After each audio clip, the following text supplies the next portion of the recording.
Kujang ini adalah jati diri bangsa Sunda. Yang merasa orang Sunda, ya simbol jati dirinya kujang sebenarnya.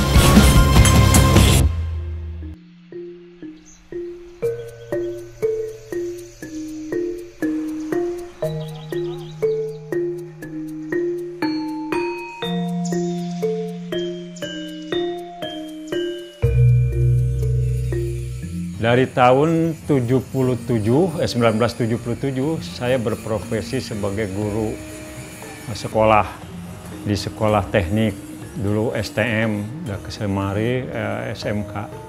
Saya guru matematika dan guru fisika. Ya profesi sekarang ya bikin kujang.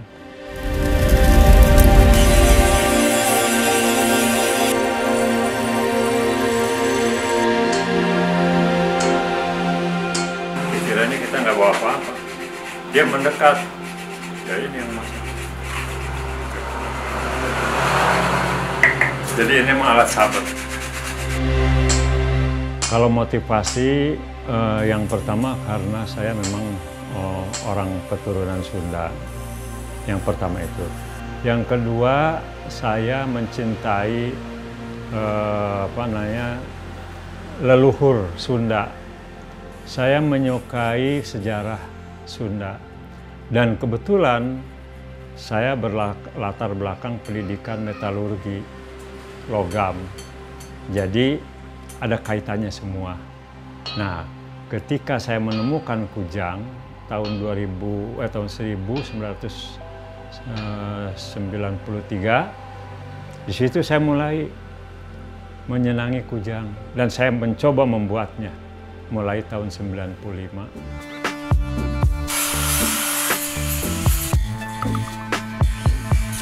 Nah, sekarang kata kujang, banyak para inohong atau tokoh Sunda mengartikan lain.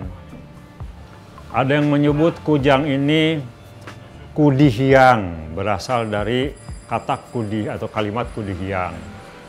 Ada yang berasal dari kujawahiang, kuujang, kukuh kana jangji, dan sebagainya.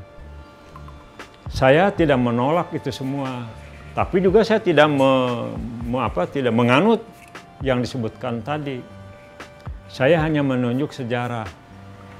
Di dalam sejarah Sunda itu ada seorang raja yang raja Sunda yang berkuasa tahun 766 Masehi sampai dengan tahun 781 Masehi. Namanya Rakean Medang. Rakean Medang bergelar Prabu Hulu Kujang. Gelarnya. Hulu itu kepala, bagian atas, kujang itu ya kujang. Coba. Jadi kata kujang ini sudah digunakan mungkin jauh sebelum abad ke-8.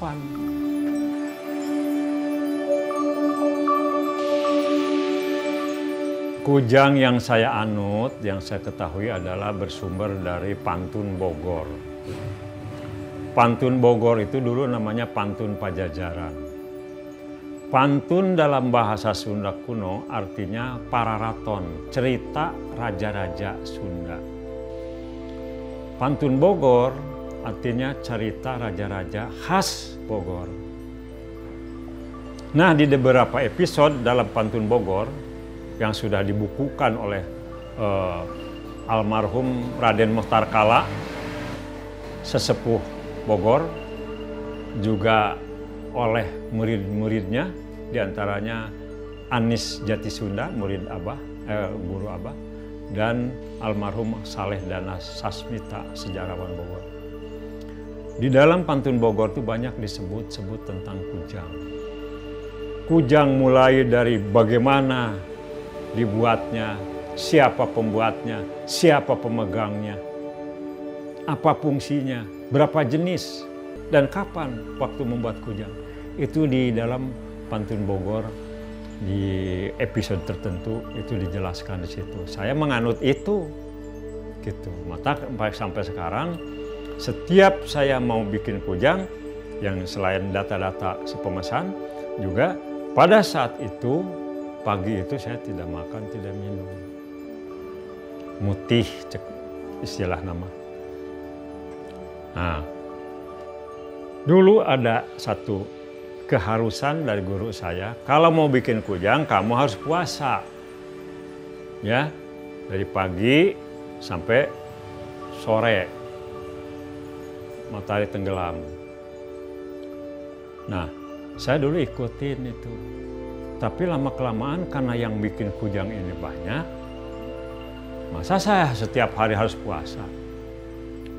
Kan agama Islam, saya sudah penganut Islam. Bagaimana ini? Kalau menurut agama kami kan nggak ada aturan tiap hari puasa. Dan lagi sekedar untuk membuat kujang kok harus sampai puasa segala. Nggak boleh. Nah, supaya adat terbawa, terpakai, dan juga saya tidak melanggar agama, makanya saya membuat kujang untuk agamaan selalu, kalau nggak Senin, Kemis saya mulainya. Kadang-kadang sampai 3 pemesan hari itu saya mulai pukul. Saya berniat untuk orang ini. Setelah selesai, nanti tinggalin dulu. Nah, baru hari lain itu untuk meneruskannya.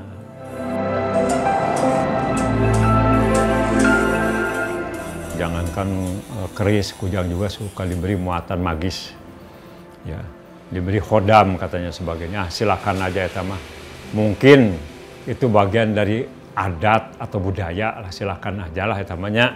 Tetapi khusus untuk pusaka, memang awalnya juga saya membuat hanya untuk pusaka saja. Jika ada seorang yang ingin kujang, ya biasanya harus mengajukan data-data, umpamanya nama lengkap, nama ayahnya, hari lahirnya hari apa, profesinya apa. Nanti saya yang menentukan jenis kujang, bukan orang pemesan.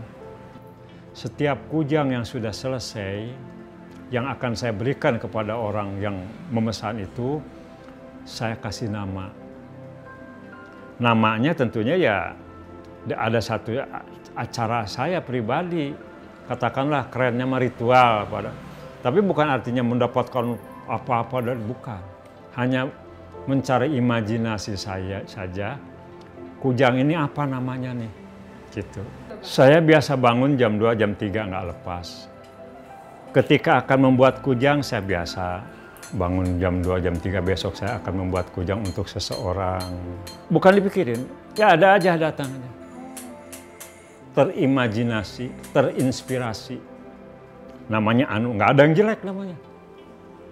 Masih ada kaitannya dengan masa lalu, nama-namanya itu. Dari nama itu saya gambarkan di dalam bilah kujang yang disebut dengan pamor, gambaran.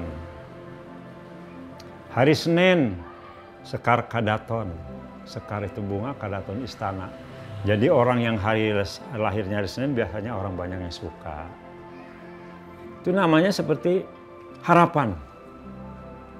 Juga di piagam itu nanti bentuknya doa, isinya doa.